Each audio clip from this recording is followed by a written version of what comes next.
In the heart of an elegant mansion perched on a quiet hillside, there lived a man named Alexander Reed, a once powerful millionaire whose name once echoed in the corridors of every business empire. His mansion, filled with marble floors and priceless art, now felt more like a tomb than a home. It had been 6 months since the car accident that changed everything. Once proud and untouchable, Alexander was now confined to a wheelchair, bitter, angry, and detached from the world. His wife had left him shortly after the accident, unable to handle the sight of a man who was no longer the towering figure she once admired. His business partners had slowly vanished too, leaving him with silence, resentment, and pain as his only companions. Every morning, the chirping of birds outside the window reminded him that the world was still alive, but he no longer felt a part of it. He would sit by the window, watching the world move on without him. The staff in his mansion changed often, no one lasted long. Alexander was cold, sharp-tongued, and distant.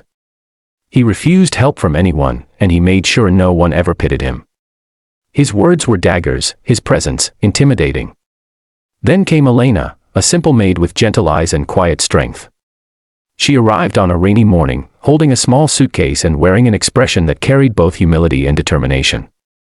The housekeeper introduced her timidly, warning her that the master of the house was not an easy man to please. When Alexander first saw her, he barely looked up. "Another one," he said coldly. "You won't last a week." Elena bowed her head slightly. "I'll do my best, sir." Her voice was soft, but there was something unshakable in it, something Alexander wasn't used to hearing. Days turned into weeks. Elena cleaned silently, cooked with care, and never complained, even when Alexander ignored her greetings or snapped at her. She noticed the way he clenched his fists when he tried to move his legs, the flicker of pain behind his eyes when he looked at family photos on the wall, a wife and daughter frozen in happier times. One afternoon, while dusting near the window, she accidentally dropped a glass vase. The crash shattered the silence, and Alexander's temper flared. "Do you have any idea what that's worth?" he barked, his voice trembling with anger. Elena flinched but stood her ground.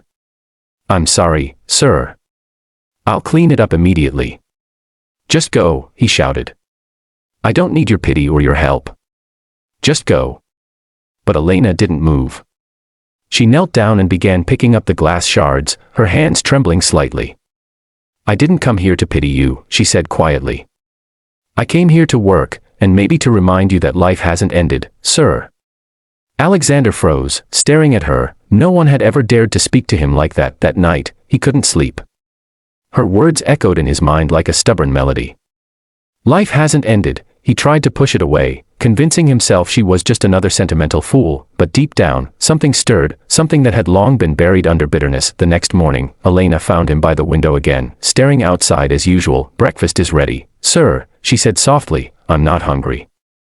"Would you at least drink some tea?" she asked, her voice full of calm persistence. Alexander turned to glare at her, but her eyes, steady, kind, and unafraid, disarmed him. "I said I'm not hungry," he repeated. "Then I'll just leave it here," she smiled.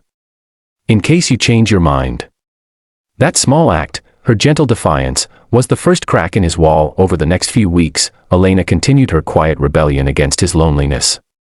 She played soft music in the mornings, opened the curtains wide, and spoke to him as if he were still the man he used to be, not a broken version. Sometimes she would hum old songs while cleaning, and though Alexander pretended not to listen, he always did. Then one rainy afternoon, as thunder rolled across the sky, Alexander tried to move from his wheelchair to the couch by himself. He fell. The sound of his body hitting the floor echoed through the mansion. Elena rushed in, her face pale with concern. "Don't touch me," he shouted, struggling to push himself up. "Please, sir, you'll hurt yourself," she said, rushing to his side. "I said don't touch me." His voice cracked with a mix of fury and humiliation, but Elena ignored his protest. She knelt beside him, her hands firm yet gentle, lifting his shoulders, steadying his trembling body. In that moment, something inside Alexander shattered, not in anger, but in surrender. He stopped resisting, tears welling in his eyes. "I can't even stand," he whispered, voice breaking. "I can't even be a man anymore." Elena looked at him, her voice barely above a whisper. "You're more of a man now than ever before, because you're learning to fight again." Alexander's tears fell freely. He hadn't cried since the accident, hadn't allowed himself to feel anything but anger.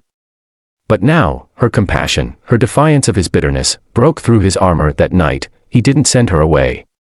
He asked her to sit with him. For the first time in months, he talked about the accident, about the betrayal of his business partners, about the loneliness that haunted him. Elena listened, her eyes filled with empathy but never pity. When he finished, she simply said, "You survived for a reason, sir. Maybe that reason hasn't been revealed yet."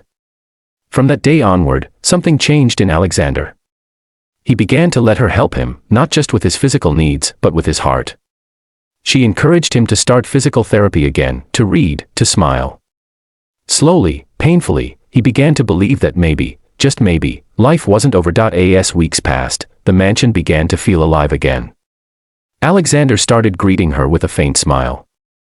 He even laughed once, a sound so foreign that it startled them both. And though he still had his moments of anger and despair, he no longer shut her out completely. One morning, as the sun poured through the windows, Elena brought him tea and said, "You know, sir, I think your daughter would be proud of you."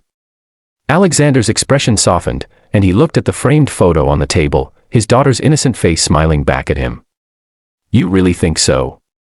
"I know so," Elena said, smiling gently. For the first time in a long time, Alexander looked at himself not as a man confined by his wheelchair, but as someone given a second chance, someone who could still love, still feel, still hope, and deep in his heart, he knew, Elena wasn't just a maid. She was the light he didn't know he needed.